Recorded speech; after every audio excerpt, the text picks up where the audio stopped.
बोलो श्री गिरिराज धरण की जय। श्री बालकृष्ण लाल की जय। श्री भागवत भगवान की जय।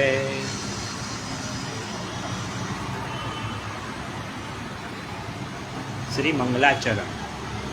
करारविंदे न पदारविंदे न मुखारविंदे न विनिवेशयन्तं वक्ष्य पत्रस्य पूते शयानं बालं मुकुन्दं मनसा स्मरामि। श्रीकृष्ण गोविन्द हरे मुरारे हे नाथ नारायण वासुदेव। जिह्वे पिबश्वामृतमेतदेव गोविन्द दामोदर माधवेति। विक्रेतु कामा किल गोपकन्या मुरारिपादार्पितचित्तवृत्ति। दद्यादिकं मोहवसादवोचत् गोविन्द दामोदर माधवेति। गृहे गृहे गोपवधूकदम्बा सर्वे मिलित्वा समवाप्य योगं। पुण्यानि नामानि पठन्ति नित्यं गोविन्द दामोदर माधवेति। सुखं शयाना निलये निजेपि नामानि विष्णो प्रवदन्ति मर्त्या। ते निश्चितं तन्मयतां व्रजन्ति गोविन्द दामोदर माधवेति। जिह्वे सदैवं भज सुन्दराणि नामानि कृष्णस्य मनोहराणि। समस्तभक्तार्तिविनाशनानि गोविन्द दामोदर माधवेति। सुखावसाने इदमेव सारं दुःखावसाने इदमेव ज्ञेयं। देहावसाने इदमेव जाप्यं गोविन्द दामोदर माधवेति।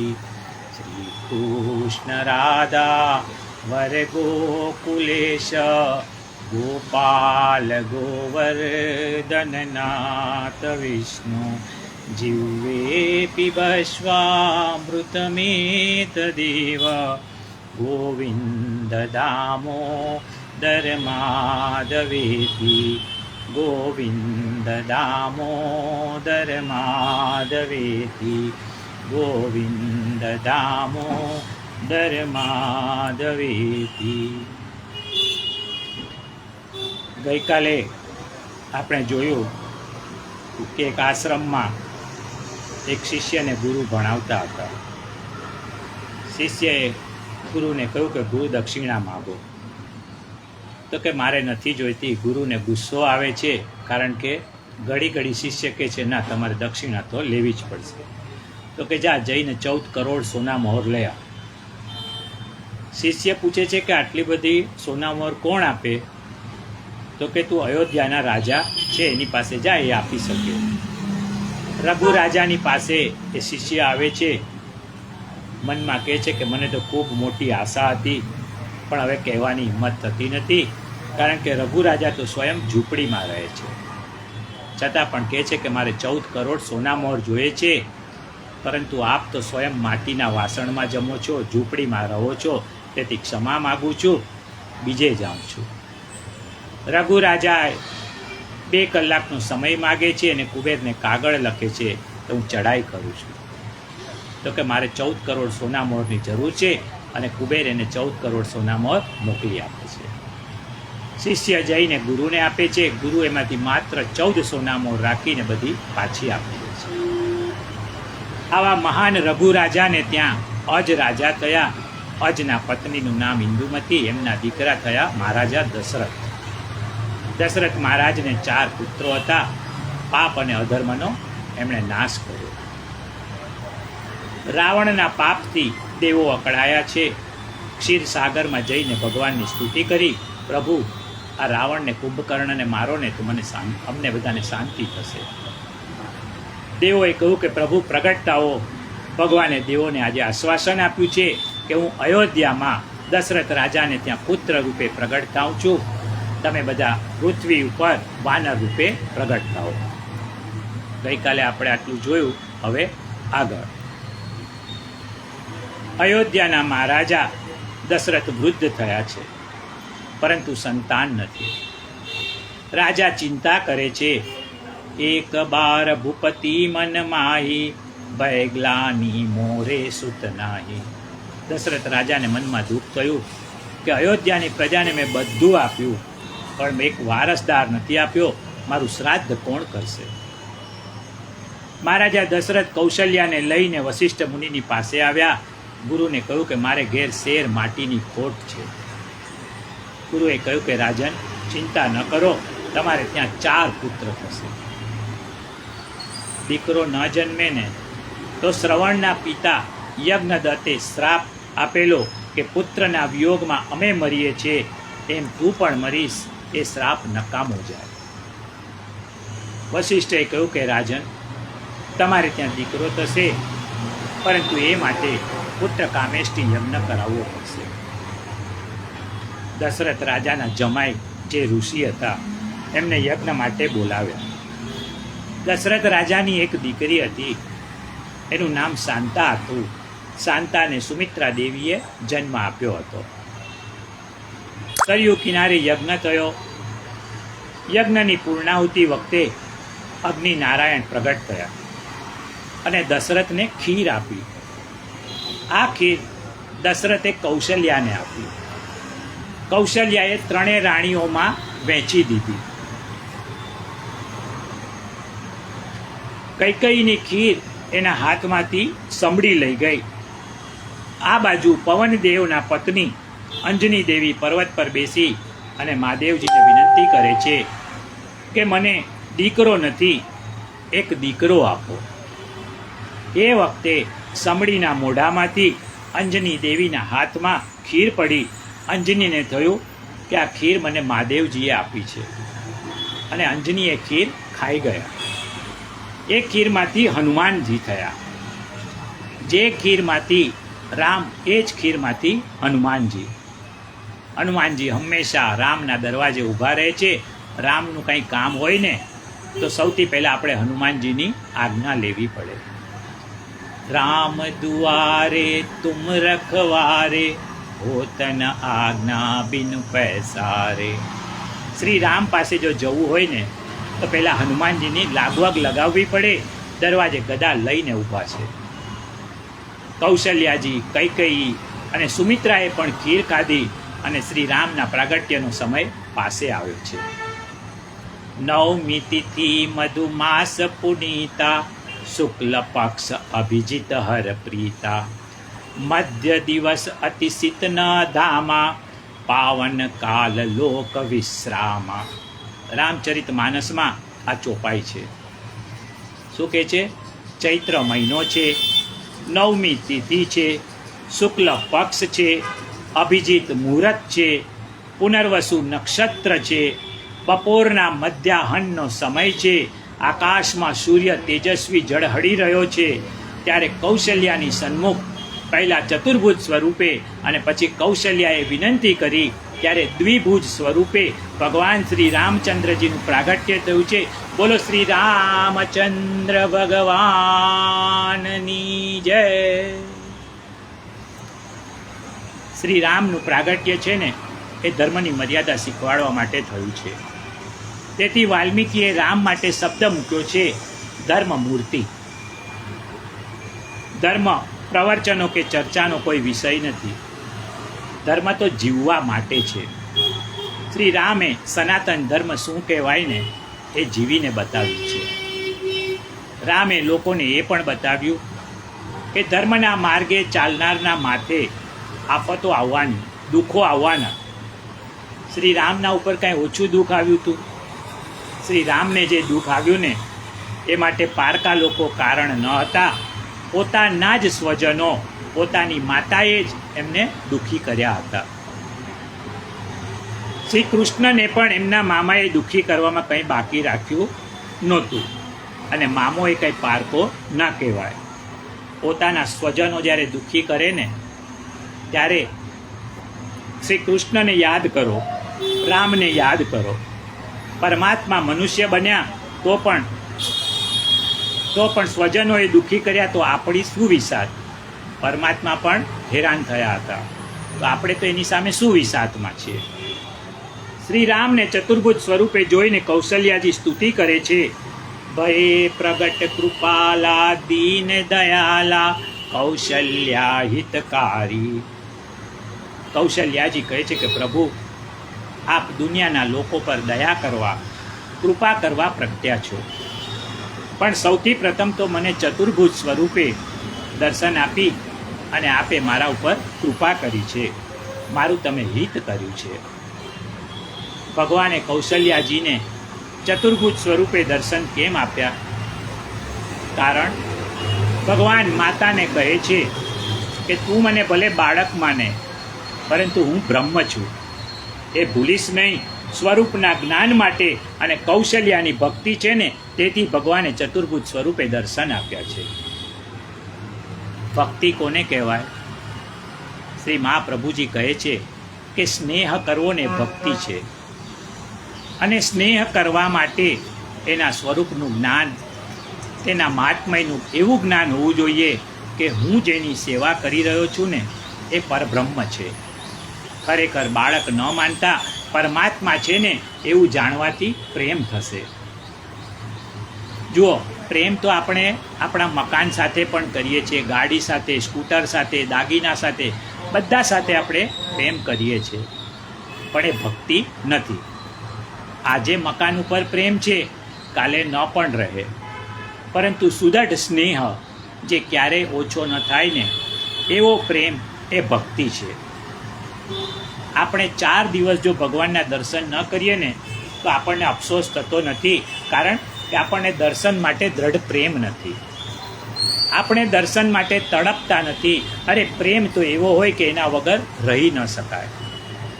સંસારના કોઈ પણ પદાર્થ કરતાં સર્વાધિક પ્રેમ હોય ને એનું નામ છે ભક્તિ. બ્રહ્માંડ નિકાયા નિર્મિત માયા રોમ રોમ પ્રતિવેદ કહે. કૌશલ્યાજી કહે છે કે જેના રોમ રોમમાં બ્રહ્માંડ રહ્યા છે ને એ મારા ઉદરમાં કેવી રીતે રહ્યો. ઉપજા જબ જ્ઞાના પ્રભુ મુસ્કાના. ભગવાનને કહ્યું કે આ મા તો મને ઓળખી ગઈ છે, આ માતાના જ્ઞાનને મારે ઢાંકી દેવું જોઈએ, એટલે ભગવાન હસ્યા છે. હસીને કૌશલ્યાના જ્ઞાન ઉપર પડદો નાખી દીધો. ભગવાનના હાસ્યમાં છે ને માયા છે. અને પછી ભગવાન 2 હાથવાળા નાનકડા બાળક બની ગયા. વિપ્રધેનુ સુર સંતહિત લીનહ મનુજ અવતાર નિજ ઈચ્છા નિર્મિત તનુ માયા ગુણ ગોપાલ. જગત પિતા શ્રી રામ 2 હાથવાળા બાળક બની ગયા છે. પછી ભરત, લક્ષ્મણ અને શત્રુઘ્નનું પ્રાગટ્ય થયું.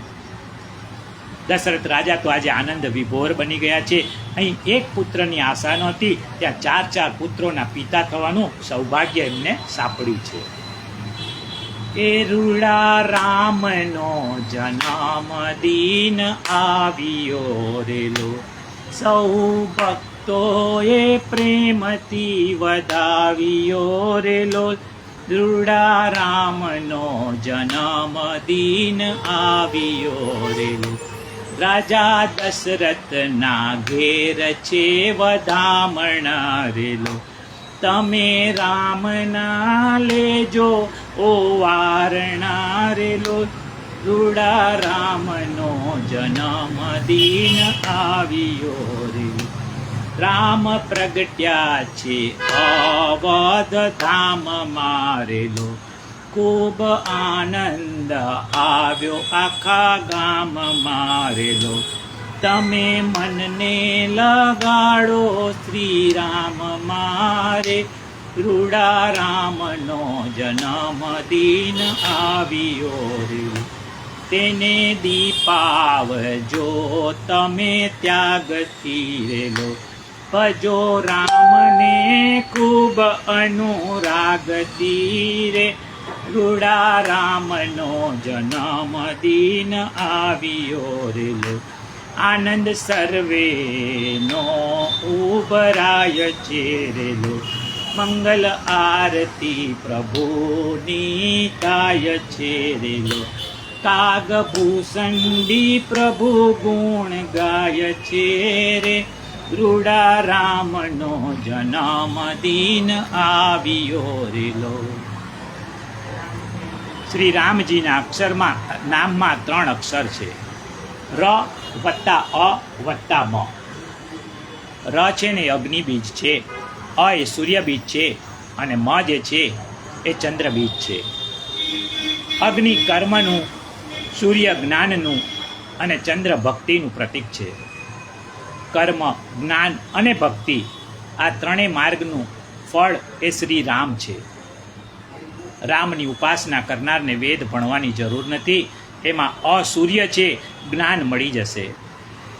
રામના ભક્તને યજ્ઞ કરવાની પણ જરૂર નથી. રામનું નામ છે ને અગ્નિનું પ્રતીક છે. યજ્ઞનું ફળ મળી જશે, અને રામ નામ લેવું ને એ જ ભક્તિ છે. કારણ કે રામના નામમાં મ છે, એ ચંદ્રબીજ છે જે ભક્તિનું પ્રતીક છે. શ્રી રામ એટલે ધર્મ, ધર્મના સિદ્ધાંત એટલે રામનું જીવન. હિન્દુઓનો ધર્મગ્રંથ ભાગવત અને ગીતા નહીં પણ વેદ છે. પરંતુ આજે હિન્દુ સમાજમાંથી વેદ ગ્રંથ ભૂસાઈ ગયા છે, પરંતુ વેદ શબ્દ જીવતો છે તે શ્રી દયાનંદ સરસ્વતીને આભારી છે. આપણા બાપ દાદાઓએ ભૂલ કરી કે વેદને બ્રાહ્મણ પૂરતા મર્યાદિત કર્યા. પરિણામે બીજાઓએ વેદમાં રસ ન લીધો, અને બ્રાહ્મણોએ વેદ ભણવાનું છોડી દીધું, અને વેદ સમાજમાંથી ભૂસાઈ ગયા. આજની તારીખે જે બ્રાહ્મણોના ઘરમાં વેદના પુસ્તકો હોય ને એ ભાગ્યશાળી કહેવાય. બ્રાહ્મણ થઈને વેદ તો ઠીક, પણ વેદના પુસ્તકનું પુઠ્ઠું પણ ન જોયું હોય ને એના જેવી કમનસીબી બીજી કઈ. વેદ શબ્દ જીવતો છે સ્વામી દયાનંદને લીધે. એમણે હિંમતથી જાહેર કર્યું કે વેદ ભણવાનો સર્વને અધિકાર છે. એ બુદ્ધિશાળી હતા. એમણે વિચાર્યું કે જો વેદ બ્રાહ્મણો પૂરતા મર્યાદિત રાખશું ને તો ભૂસાઈ જશે. એમણે કહ્યું કે બધાનો અધિકાર છે, વેદને ભણી શકે છે. આજે ઉપનિષદ જીવતા છે તે પણ બ્રાહ્મણોને આભારી નથી, સંન્યાસીઓને પણ નથી, તે એક મુસલમાનને આભારી છે. ઋણી છીએ આપણે ઈરાનના શાહજહાંના દીકરા દારાના. એ દારાએ સંસ્કૃત ઉપનિષદનો ફારસી ભાષામાં અનુવાદ કર્યો. દારા વિદ્વાન હતો, ઘણી વિદ્યાઓ જાણતો હતો. આપણા ઉપનિષદો દારાના સમયમાં ભાષાંતર થઈ અને પરદેશ ગયા, અને એ જર્મનના વિદ્વાનો પાસે આવ્યા, અને ઉપનિષદોનું જતન થયું. આજે વેદ ભૂસાયા છે. રુદ્રી વેદ છે. બ્રાહ્મણને રુદ્રી આવડવી જ જોઈએ. અરે રુદ્રી તો છોડો, બ્રાહ્મણને પુરુષ સુક્તમ પણ આવડતું નથી. વેદની 5 આંગળીઓ આજે જીવંત છે. વેદની પહેલી આંગળી છે ઉપનિષદ, બીજી આંગળી છે ભગવદ્ ગીતા, વેદની ત્રીજી આંગળી છે મહાભારત. દુઃખની વાત એ છે કે મહાભારત આજે ભૂસાઈ રહ્યું છે. કથાકારોએ અને બ્રાહ્મણોએ લોકોના મનમાં ઘુસાડ્યું કે મહાભારત સાંભળવાથી કે ઘરમાં રાખવાથી ઝઘડો થાય છે. મારું કહેવાનું એ છે કે મહાભારત નથી સાંભળતા કે ઘરમાં નથી રાખતા તો પણ ઝઘડા ક્યાં ઓછા થાય છે. મહાભારત છે ને બહુ મોટો ગ્રંથ છે, તે 3 વર્ષે પૂરો થાય. મહાભારતમાં ઘણું બધું જ્ઞાન છે. હિન્દુસ્તાનની ધરતી પર જન્મ લઈ અને જો મહાભારત ન વાંચ્યું ને તો એક દુર્ભાગ્ય છે. 1,00,000 શ્લોકનું મહાભારત શ્રી વેદવ્યાસે લડવા માટે, ઝઘડો કરાવવા માટે બનાવ્યું છે. વેદની ચોથી આંગળી છે શ્રીમદ ભાગવત. જે વાત વેદમાં છે ને એ વાત ભાગવતમાં છે. વેદના સિદ્ધાંતો ભાગવતમાં રજૂ થયેલ છે. વેદની પાંચમી આંગળી છે રામાયણ, આજે જીવંત છે. ભાગવત, રામાયણ, ગીતા જ્યારે ભૂલાઈ જશે ને ત્યારે હિન્દુ સંસ્કૃતિનો નાશ થશે.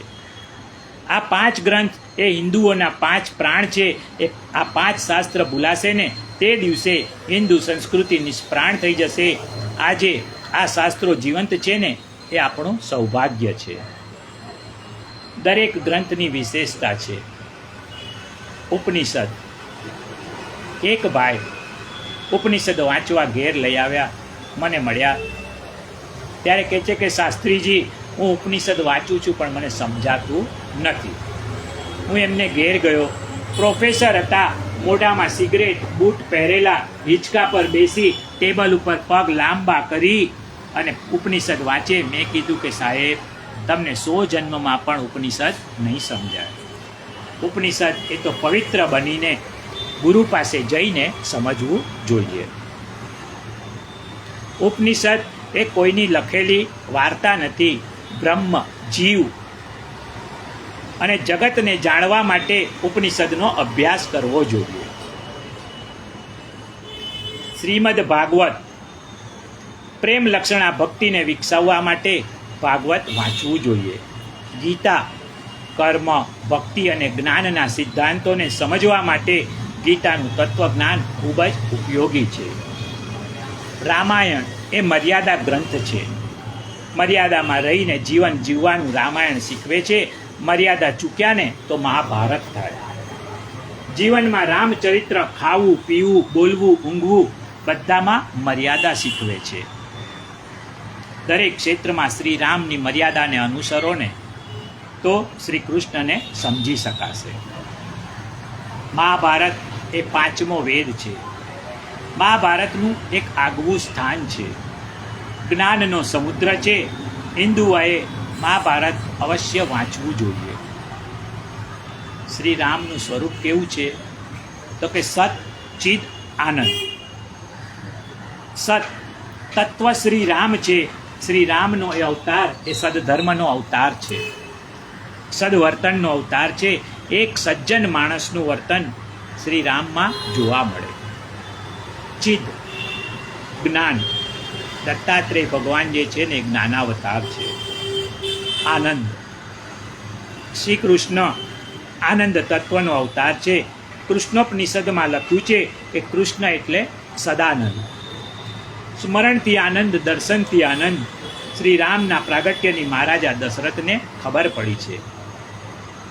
દશરથ પુત્ર જન્મ સુનિકાના, માનહુ બ્રહ્માનંદ સમાના. જાકર નામ સુનત શુભ હોઈ, મોરે ગૃહ આવા પ્રભુ સોઈ. દશરથ રાજાને શ્રી રામના જન્મના સમાચાર સાંભળીને પરમ આનંદ થયો છે.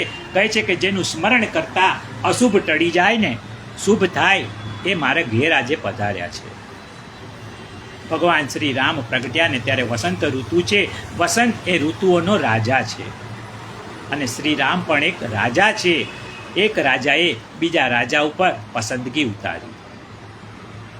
મધુમાસ એટલે કે ચૈત્ર માસ છે. શ્રી રામ પણ મધ જેવા મીઠા છે. તિથિ 9મી એ રિક્તા તિથિ છે. માણસ બધા દોષોમાંથી રિક્ત થાય ત્યારે એને ત્યાં શ્રી રામ પધારે. દોષ રહિત નિર્દોષ અંતઃકરણમાં શ્રી રામનું પ્રાગટ્ય થાય. શ્રી રામ બપોરે પ્રગટ્યા છે કારણ કે સૂર્યવંશ છે. તેથી બપોરે 12 વાગે પ્રતાપી સૂર્ય હોય ને ત્યારે પ્રગટ્યા. શ્રી રામ પુનર્વસુ નક્ષત્રમાં પધાર્યા છે. પુનર્વસુ નક્ષત્રમાં ખોવાયેલ વસ્તુ પાછી મળે એમ જ્યોતિષ શાસ્ત્ર કહે છે. શ્રી રામ જન્મ્યા ને ત્યારે ઇન્સાનિયત ખોવાઈ ગઈ હતી. તે શ્રી રામે પ્રગટ થઈ અને પાછી મેળવી આપી. સીતાજીને રાવણ ઉપાડી ગયો ત્યારે પણ પુનર્વસુ નક્ષત્ર હતું અને જટાયુ જ્યોતિષ જાણતા હતા. એણે કહ્યું કે સીતા માતા જરૂર મળશે. દશરથ રાજાને ત્યાં વશિષ્ઠજી પધાર્યા છે. એમણે સોનાની વાડકીમાં મધ અને ઘી ભેગા કર્યા અને શ્રી રામની ઉપર જીભ ઉપર ઓમ લખવા કહ્યું. લખવા જાય છે ત્યારે દૂર ઉભેલા વશિષ્ઠ મંત્રોચ્ચાર કરે છે. લોકોની ભીડ છે, મોટો ઉત્સવ થઈ રહ્યો છે.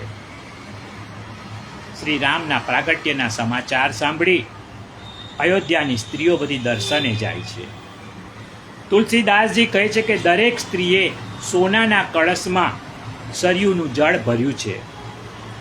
આંબાના પાન, દુર્વા, ધરો, તુલસી કળશ પર સોનાની થાળીમાં જવ ભરી અને તેમાં દીવો મૂકી અને શ્રી રામ લલ્લાના દર્શન કરવા જાય છે.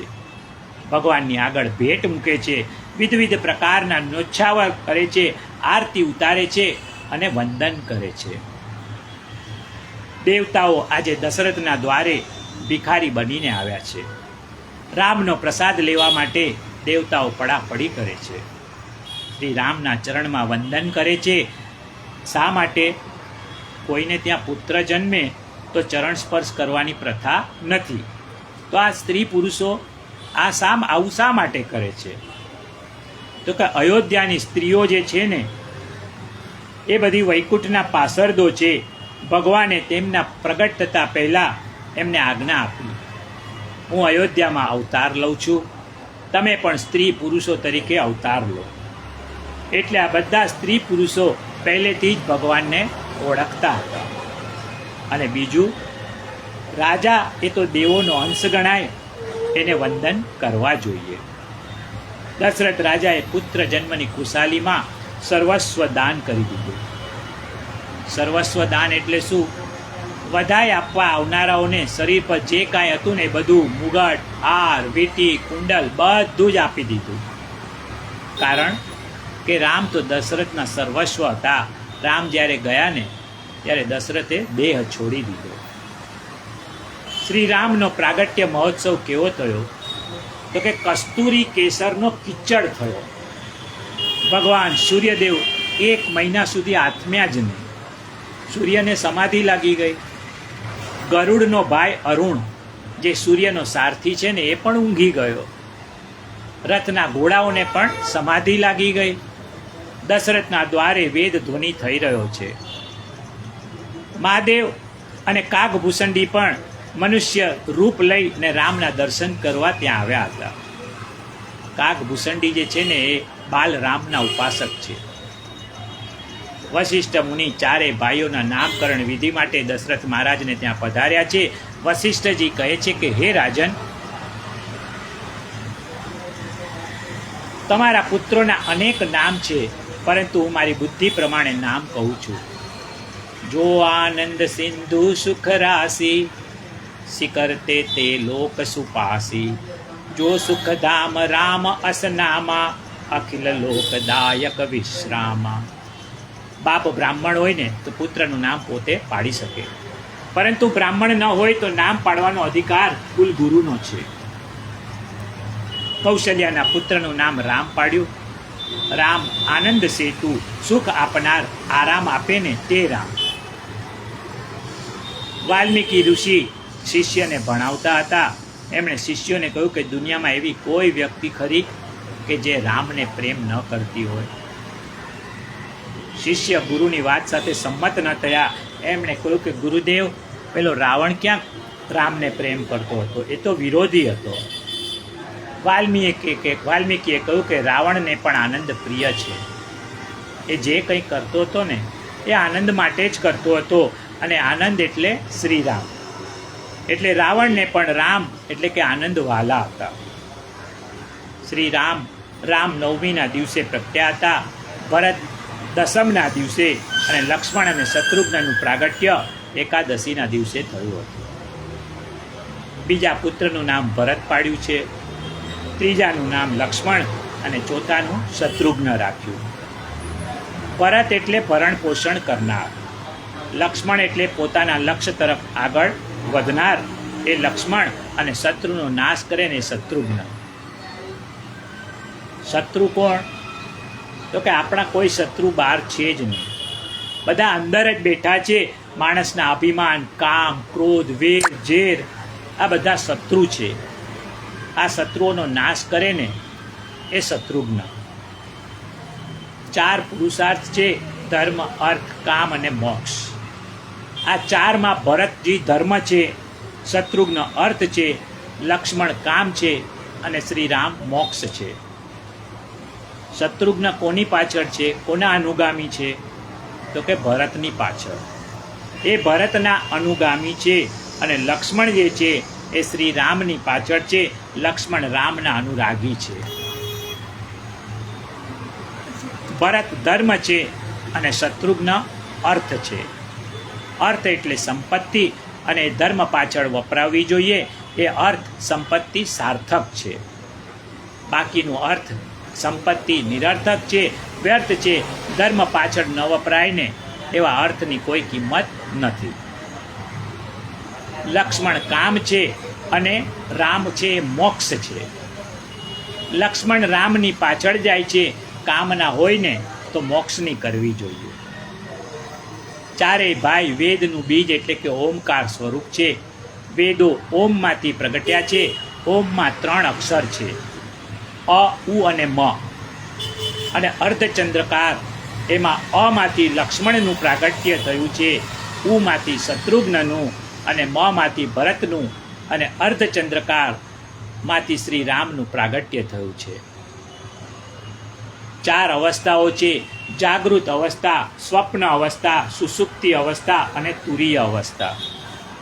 આ 4 અવસ્થામાં લક્ષ્મણ જે છે એ જાગૃત અવસ્થા છે, શત્રુઘ્ન છે એ સ્વપ્નાવસ્થા છે, ભરત જે છે એ સુષુપ્તિ અવસ્થા છે, અને શ્રી રામ તુર્યાવસ્થા મોક્ષ અવસ્થા છે. શ્રી રામ તુર્યાવસ્થાના અવતાર છે.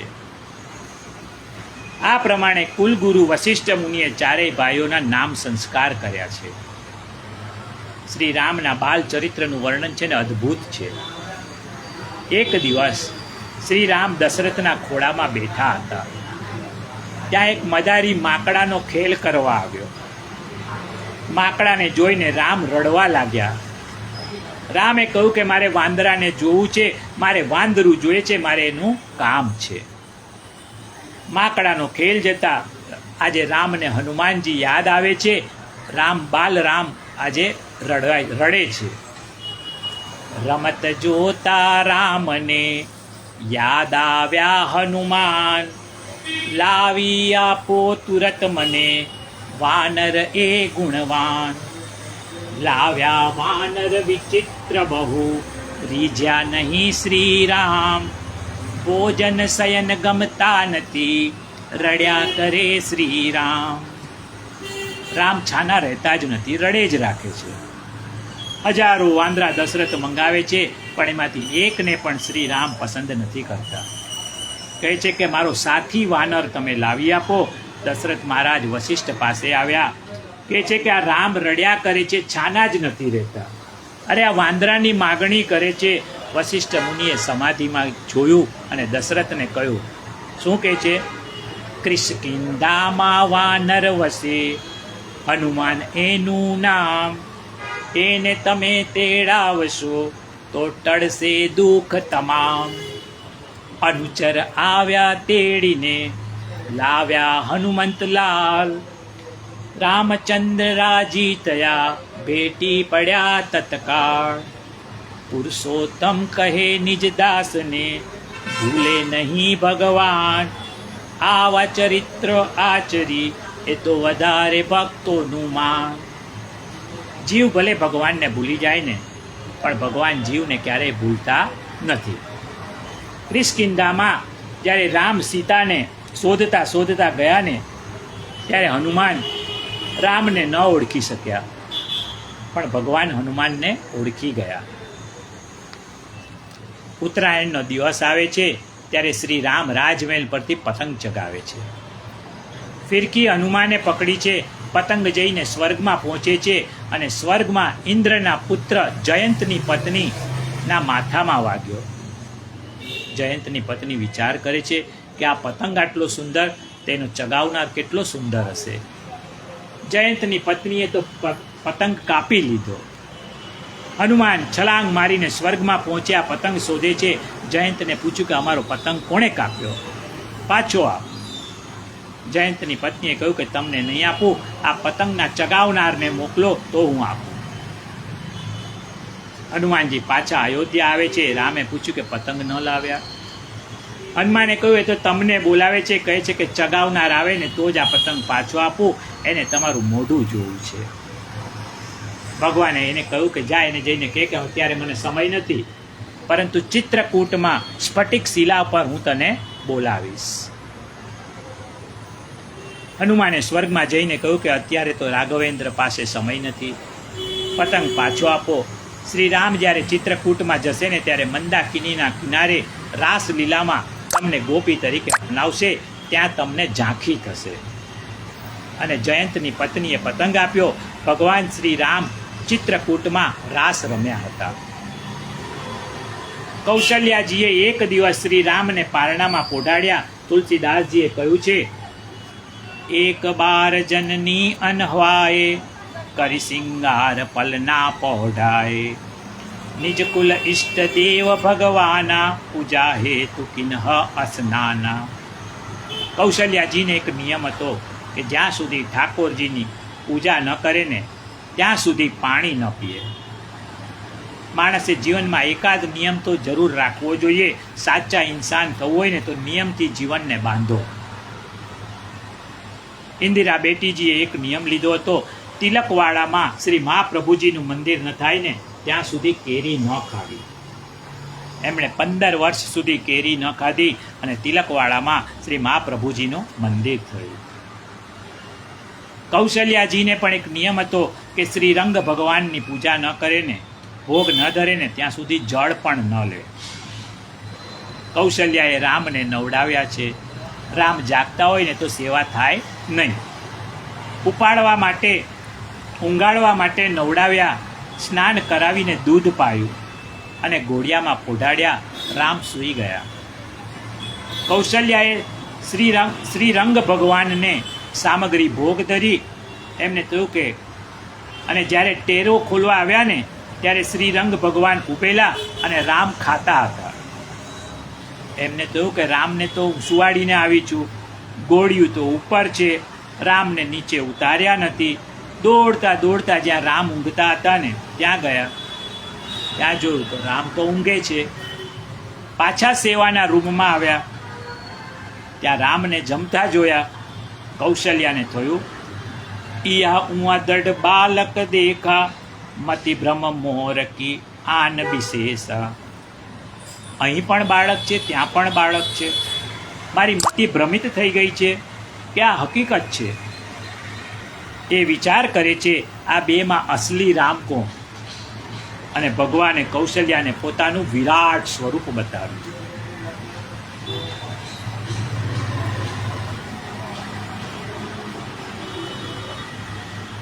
દેખ રાવા માત હી નીજ, અદ્ભુત રૂપ અખંડ, રોમ રોમ પ્રતિ લાગે, કોટી કોટી બ્રહ્માંડ, અગણિત રવિ શશી શિવ ચતુરાનંદ, બહુગીરી સરિત સિંધુ મહિકાનંદ.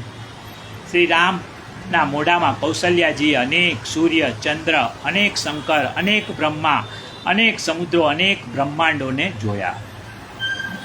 ભગવાને કહ્યું કે માં, આ જગત છે ને એ મારું સ્વરૂપ છે. રામે માતાને બોધ કર્યો. કૌશલ્યાએ રામને વિનંતી કરી કે આજે આ બધું દેખાડ્યું ને કૃપા કરીને ફરી પાછું નહીં દેખાડતો. મારું વાત્સલ્ય ખતમ થઈ જાય, માતૃ પ્રેમ ચાલ્યો જાય, મને પુત્રનું સુખ નહીં મળે. મારે ઈશ્વર ભાવ ન જોઈએ, મારે તો પુત્ર સુખ જોઈએ છે. રામે કહ્યું કે માં, હવે ફરી પાછું આવું નહીં બતાવું, પણ તમે આ વાત કોઈને કહેશો નહીં. આ બાજુ મહાદેવજી જોશી બન્યા છે અને કાગભૂષણજીજી ચેલો બન્યા છે. અયોધ્યામાં ફરવા લાગ્યા. એમને તો રામના દર્શન કરવા હતા, પણ રાજાના મહેલમાં કોઈ ઘૂસવા તો દે નહીં. ત્યાં તો બધા સિપાહીઓ ચોકી કરે છે, એટલે સીધી રીતે તો જવાશે નહીં, એટલે નાટક કર્યું. મહાદેવજીએ જ્યોતિષ કાર્યાલય ખોલ્યું. નામ રાખ્યું સદાશિવરાવ જોશી. ચેલો અયોધ્યામાં જઈને જોશીજીનો પ્રચાર કરે છે. ખ્યાતિ થઈ. કૌશલ્યાજીને ખબર પડી કે કોઈ જોશી આવ્યા છે, સચોટ ભવિષ્ય કહે છે. કૌશલ્યાએ માણસ મોકલ્યો. એણે જઈને કહ્યું કે મહારાજ, રામનું ભવિષ્ય જોવા આપને કૌશલ્યાજી રાજભવનમાં બોલાવે છે. 4 બાળકોનું ભવિષ્ય જોવાનું છે. મહાદેવે કહ્યું કે કાક ભૂષંડી, આપણી યુક્તિ સફળ થઈ. મહાદેવ અને કાક ભૂષંડી બંને અંતઃપુરમાં આવ્યા. એમને ખૂબ માન આપ્યું, સિંહાસન પર બેસાડ્યા. કૌશલ્યાજી રામને ખોળામાં લઈને આવ્યા ને કહ્યું કે મહારાજ, આ બાળકનું ભવિષ્ય કહો. મહાદેવજીએ કહ્યું કે આટલા દૂરથી મને દેખાતું નથી, મારા ખોળામાં આપો ને. અને કૌશલ્યાએ શ્રી રામને મહાદેવજીના ખોળામાં આપ્યા. મહાદેવજીને રોમાંચ થયો, આનંદ થઈ ગયો. શ્રી રામના ચરણ એમની છાતીએ ચાપે છે. કૌશલ્યાજીએ કહ્યું કે મહારાજ, તમે આ શું કરો છો? જલ્દીથી રામની હસ્તરેખા જોઈને એનું ભવિષ્ય બતાવો ને. મહાદેવજી રામનો હાથ જોઈને બોલ્યા કે રામ પંડિત થશે. માતા ખુશ થયા. રામ 16 વર્ષના થશે ને ત્યારે વિશ્વામિત્ર લેવા આવશે. રામ ત્રાડકાને મારશે, યજ્ઞની રક્ષા કરશે. રામના ચરિત્રથી દશરથની કીર્તિ વધશે. જનકપુરમાં જઈને શિવનું ધનુષ્ય તોડશે. જાનકીજી શ્રી રામને વરમાળા પહેરાવશે. જનકની પુત્રી સીતા તમારા પુત્ર વધુ બનશે. કેટલું સચોટ ભવિષ્ય! કૌશલ્યાજી તો બહુ ખુશ થઈ ગયા. એમને થયું કે જનક રાજા અમારા વેવાઈ થશે, સીતા પુત્ર વધુ થશે, તો અમારા જેવું ભાગ્યશાળી બીજું કોણ? મહાદેવને બધા દાગીના ઉતારીને આપ્યા. મહાદેવે વિચાર્યું કે જો લગ્ન પછીનું ભવિષ્ય કહીશ ને તો આ બધા દાગીના પાછા લઈ લેશે. એટલે મહાદેવે કહ્યું કે બા, વધારે કાંઈ કહેવા જેવું નથી, હું રામના લગ્ન પછી ફરી આવીશ. એમ કહીને મહાદેવજી ત્યાંથી રવાના થઈ ગયા. શ્રી રામ ગુરુકુળમાં ભણવા પધારે છે. વશિષ્ઠ ઋષિ પાસે ભણવા ગયા અને અલ્પ સમયમાં ખૂબ બધી વિદ્યા પ્રાપ્ત કરી. ભણવા માટે ગુરુના ઘરે જવું જોઈએ. આજે તો પૈસાદાર લોકો ગુરુને ઘરે બોલાવે છે, એ બરાબર નથી. ગુરુનું ગૌરવ જાળવવું જોઈએ. શ્રી રામ ગુરુને ઘેર ગયા છે. મહાન થવું હોય ને તો વિનય વિવેક ન ચૂકવું, આ સૂત્ર શીખવાડ્યું છે. વિવેકને પ્રગટાવવો હોય ને તો શું કરવું? માતા પિતા ગુરુને પ્રણામ કરવા. શ્રી રામ દરરોજ માતા પિતા અને ગુરુને વંદન કરતા. પિતા ન હોય ને તો ભગવાન સૂર્યનારાયણ જગત પિતા છે. મા નથી તો ધરતી માતા છે. ગુરુ કોણ? જય જય જય હનુમાન ગુસાઈ, કૃપા કરો ગુરુદેવ કિનાઈ. હનુમાનજી ગુરુ છે. એ જ પ્રમાણે આચાર્ય મહાપ્રભુજી ભગવાન શંકરાચાર્યજીને નિત્ય નમસ્કાર કરવા. રામ હંમેશા બધા ભાઈઓને સાથે રાખી ને પછી ભોજન કરતા. જે ઘરોમાં ભાઈ ભાઈ સાથે જમે છે ને ત્યાં રામરાજ છે, અને ભાઈ ભાઈને લાતો મારે ને એ રાવણરાજ છે. રાવણે વિભીષણને લાત મારી હતી. શ્રી રામ અને લક્ષ્મણ જોડે જોડે ફરે છે. સુમિત્રાજી આખા ઘરનો વ્યવહાર સંભાળે. એક દિવસ કૌશલ્યા અને કૈકેયીએ સુમિત્રાને કહ્યું, તમે આખા ઘરનું કામ કરો છો, તમે 2 છોકરાઓને નહીં સંભાળી શકો. લક્ષ્મણને કૌશલ્યા લઈ ગયા, પણ લક્ષ્મણ તો કૌશલ્યાને ત્યાં રડ્યા જ કરે. કૌશલ્યાને તો કે હું આને ક્યાં લઈ આવી, આ શાંત જ નથી થતા. દશરથે કહ્યું, કૌશલ્યા, તું લક્ષ્મણને રામની પાસે પોઢાડ. આ સાંભળીને લક્ષ્મણ દોડ્યા, રામ પાસે જઈને સૂઈ ગયા. શાંત થઈ ગયા. માને આશ્ચર્ય થયું. સૂતી વખતે લક્ષ્મણની છાતી પર શ્રી રામે પોતાનો શ્રીહસ્ત પધરાવ્યો છે.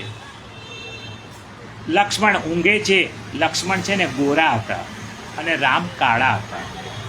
લક્ષ્મણના સોના જેવા શરીર ઉપર શ્રી રામનો કાળો પંજો, દૂરથી સોનાના કમળ ઉપર કાળો નાગ બેઠો હોય ને એવું દ્રશ્ય ખડું થયું. માએ નક્કી કર્યું કે હવે જ્યારે પણ લક્ષ્મણ પર રડે ને એટલે શ્રી રામની પાસે મોકલી દેવા.